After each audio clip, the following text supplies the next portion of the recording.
Investir dans le cinéma, c'est choisir de placer son argent dans une industrie culturelle unique, qui mêle créativité artistique, innovation technologique et logique de rentabilité économique. Le cinéma a toujours fasciné, autant pour son pouvoir narratif que pour son potentiel commercial. De l'âge d'or d'Hollywood aux blockbusters qui cartonnent dans les salles du monde entier, cette industrie a su traverser les époques en se réinventant sans cesse. Aujourd'hui, avec la montée en puissance des plateformes de streaming, l'apparition de nouvelles technologies de production et de diffusion et des changements de comportement de consommation, le paysage a profondément évolué. Pourtant, certaines entreprises tirent toujours leurs épingles du jeu en bourse. Et est-ce que c'est un bon pari pour les investisseurs? C'est ce que nous allons voir ensemble. Et on va commencer par un petit résumé de l'évolution historique du cinéma.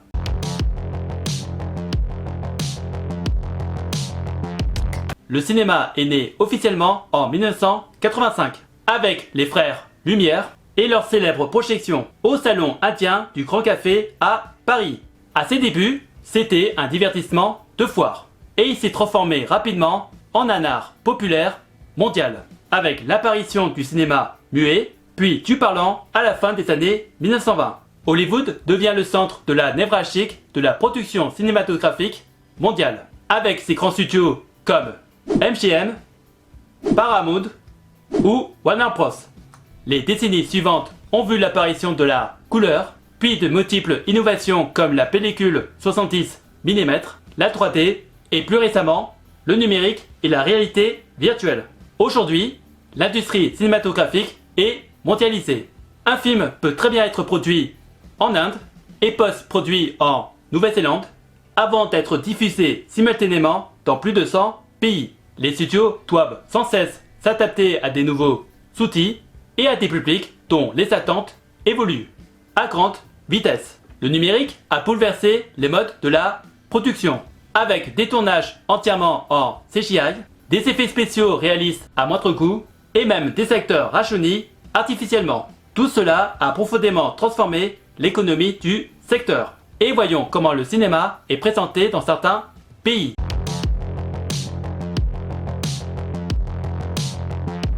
Le cinéma mondial ne se résume pas à Hollywood. De nombreux pays possèdent leur propre industrie cinématographique florissante. En Asie, la Chine est devenue en quelques années le plus grand marché du monde en nombre d'entrées. Des réalisateurs comme Wong Kar-wai ou Ang Lee ont permis au cinéma asiatique de rayonner internationalement. L'Inde, avec Bollywood, produit des centaines de films par an, mêlant musique, danse et drame social. La Corée du Sud, quant à elle, s'est imposée comme un acteur incontournable, avec le succès planétaire des films comme Parasite de Bong Joon-ho, Palme d'Or à Cannes et Oscar du meilleur film. En Europe, la France joue un rôle central grâce à un système de soutien public unique au monde avec le CNC et les festivals prestigieux comme Cannes ou d'autres villes. Et des pays plus modestes comme la Norvège développent également leur propre voie avec un soutien solide de l'État et des productions ambitieuses souvent reconnues en festival. Voyons les avantages et inconvénients du secteur.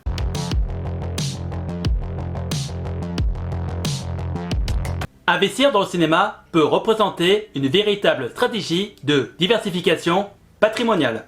Contrairement aux actions classiques ou à l'immobilier, le cinéma dépend davantage du succès culturel que des cycles économiques. Des dispositifs fiscaux avantageux comme les SOFICA permettent de bénéficier de réductions d'impôts allant jusqu'à 48%, à condition de respecter certaines conditions. Les revenus peuvent provenir de multiples sources, comme la billetterie, les droits télévisuels ou les plateformes de streaming. Donc un seul film peut générer des bénéfices sur plusieurs années. Il faut aussi prendre en considération certains inconvénients, comme le succès commercial, qui reste difficile à prévoir, même avec des stars ou un budget important. De nombreux projets ne sont jamais rentabiliser. Les investissements sont souvent illiquides, ce qui veut dire qu'ils peuvent rester bloqués pendant plusieurs années sans possibilité de revente anticipée. Et dans certains pays, l'industrie du cinéma repose beaucoup sur les subventions publiques, ce qui peut fragiliser sa stabilité en cas de changement politique. Parlons de sa concurrence avec les plateformes de streaming.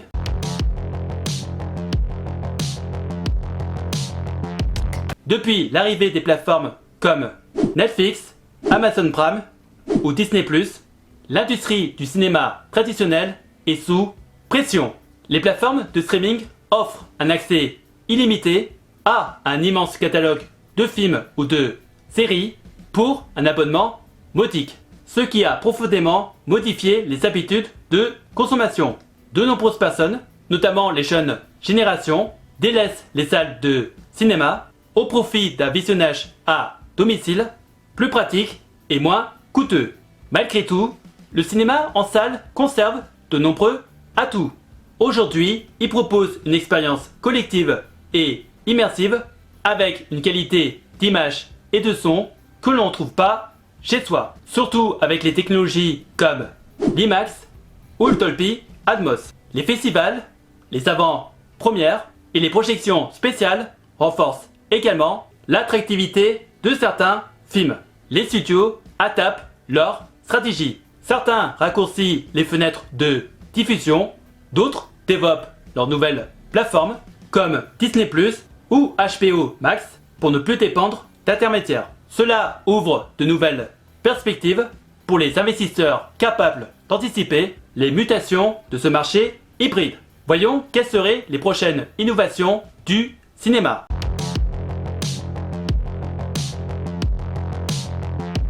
Le cinéma est un terrain fertile pour l'innovation. L'usage des effets spéciaux numériques est omniprésent, permettant de créer des univers entiers en CGI, de reconstituer des époques historiques ou d'imaginer des mondes futuristes. Des films comme Avatar ou Dune montrent à quel point la technologie peut enrichir l'expérience visuelle. La réalité virtuelle et la réalité augmentée commencent à faire leur apparition dans des projets immersifs à la frontière entre le jeu vidéo et le cinéma interactif. La blockchain, de son côté, pourrait bouleverser la distribution en permettant une rémunération plus directe des créateurs et en traçant les revenus de manière transparente. Certains films sont déjà financés ou vendus via des smart contracts. Quant à l'intelligence artificielle, elle est utilisée pour le montage automatisé, la création de bandes annonces, la détection d'erreurs ou même la prédiction des succès commerciaux en analysant des scénarios et des castings. Parlons de quelques sociétés qui peuvent être de bons investissements.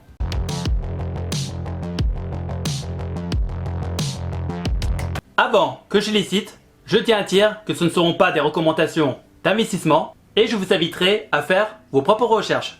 La première action est Disney, qui reste l'un des piliers mondiaux du cinéma. Disney possède plusieurs studios majeurs comme Marvel Studios ou Lucasfilm. Ces blockbusters dominent régulièrement le box-office mondial.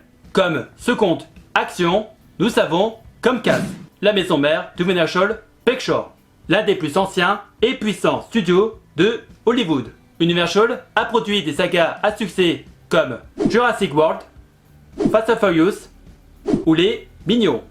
Et la troisième action est Lionsgate, un studio indépendant qui a su tirer son épingle du jeu avec des franchises comme Hunger Games ou John Wick. Cette action représente un choix plus agile et potentiellement plus volatile pour les investisseurs. Mais il bénéficie d'un catalogue solide et d'un bon positionnement sur les marchés internationaux. Si vous voulez investir dans les actions que je viens de mentionner, vous pouvez le faire à travers les courtiers Trade Republic et Interactive Broker. Les liens de mes vidéos d'avis seront dans la description de cette vidéo. Si vous avez des questions, n'hésitez pas à me les poser dans les commentaires et j'essaierai de vous donner des réponses claires et précises. Et si par hasard tu cherches des solutions pour faire travailler ton argent ou générer un revenu passif, tu peux regarder dans la description de la vidéo des playlists de vidéos d'avis de plateformes d'investissement que j'utilise pour faire travailler mon argent, que ce soit dans la bourse, les prêts, l'immobilier ou les crypto-monnaies. En attendant la prochaine vidéo, je vous laisse avec 2 autres vidéos qui s'affichent actuellement sur l'écran. Prenez soin de vous, faites de bonnes recherches et je vous souhaite un bon investissement. À la prochaine!